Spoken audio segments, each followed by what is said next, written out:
வாங்க வாங்க, welcome to everybody. அப்போ தான் அன்புடன் சேனலுக்கு முத்துமாரி அம்மன் திருவிழா பாருங்கள். எங்கே பார்த்தாலும் சித்திரை மாதம் பௌர்ணமி தினத்தில் இப்போ நம்ம மதகுப்பட்டியிலலாம் செவ்வாய் பொங்கல் பார்த்தோம்ல, அது மாதிரி இது நாட்ரசங்கோட்டையில் முத்துமாரியம்மன்.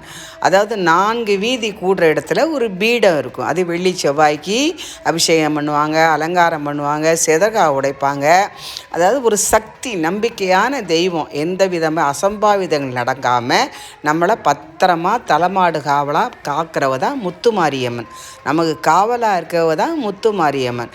இப்போ சமயபுரத்தில் இருக்காங்க சமயபுரம் மாரியம்மன். அதே மாதிரி திருச்சியில் இருக்காங்க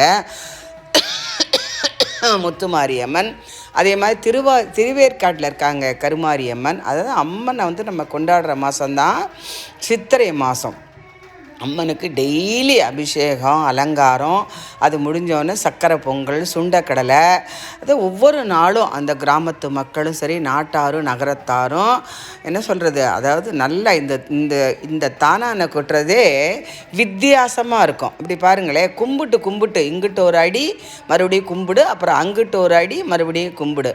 வித்தியாசமாக தானான கொட்டுவாங்க. அந்த பாட்டு ரொம்ப தெம்மாங்கு பாட்டு மாதிரி, கிராமிய பாடலில் அந்த பாட்டு வித்தியாசமாக இருக்கும். கிராமத்து மக்கள்லாம், அதாவது இளம் வயசு பிள்ளைகள்லாம் ஒருத்தர் பார்க்குறது, கல்யாணம் பேசி முடிக்கிறது.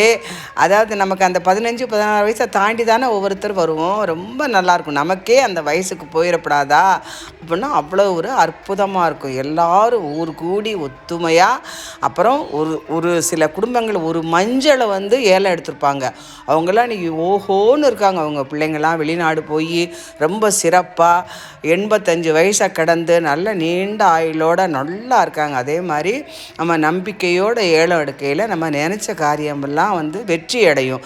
சிலர் வேண்டிக்கின்னு பலகாரம் கொடுப்பாங்க, பொங்க வைப்பாங்க, அப்புறம் பூக்குழி இறங்குவாங்க, அழகு குத்திக்குவாங்க, தீ மிதிப்பாக. விதவிதமான முத்துமாரியம்மனை அப்படி கொண்டாடுவாங்க. காரைக்குடியிலையும் முத்துமாரியம்மன் இல்லாத இடமே கிடையாது. அதே மாதிரி பவானியில் செல்லியாண்டி அம்மன் இருக்காங்க, ஒவ்வொரு ஊர்லேயும் இருக்காங்க. அதே மாதிரி கல்பாக்கத்தில்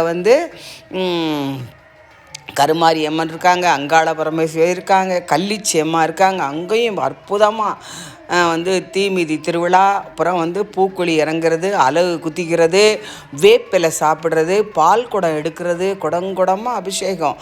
அந்த பால் நிரம்ப எல்லோரும் என்ன பண்ணுவாங்க, மேலேருந்து ஒரு பெரிய தாலியில் ஊற்றிடுவாங்க, அண்டாவில். அந்த பால் டியூப்பில் போய் அம்மனுக்கு விடாமல் 24 மணி நேரம் அபிஷேகம் நடந்துக்கிட்டே இருக்கும். கண்கொள்ளா காட்சியாக இருக்கும். இப்போ முத்துமாரியம்மன் பாருங்கள், என்ன அழகாக, என்ன அப்படியே கம்பீரமாக, அது எவ்வளவு நேரமாக பாருங்கள். எல்லோரும் இன்ட்ரெஸ்ட்டாக ஒரு ரவுண்டு 2 ரவுண்டுன்னு அதை உட்காந்து அதை எவ்வளோ அதாவது ஆனந்தமாக அனுபவிக்கிறாங்க. கும்மி அடிக்கையில் சும்மா இருக்கவங்களுக்கு கூட எந்திரிச்சு போய் அவங்களுக்கும் அடிக்கணும்னு தோணும். முத்துமாரியம்மனுடைய திருவிழா ரொம்ப சிறப்பானது. நம்பிக்கைக்குரிய தெய்வம் தான் காவல் தெய்வம். அதாவது அம்மை நோயெல்லாம் வராமல் நம்மளை பாதுகாத்து, நம்ம அதாவது சித்திரை மாதம் அக்கினி நட்சத்திரம்ல, அப்போ உடம்பு சூடாகாமல் நம்மளை குளுமைப்படுத்துகிற அம்மன் தான்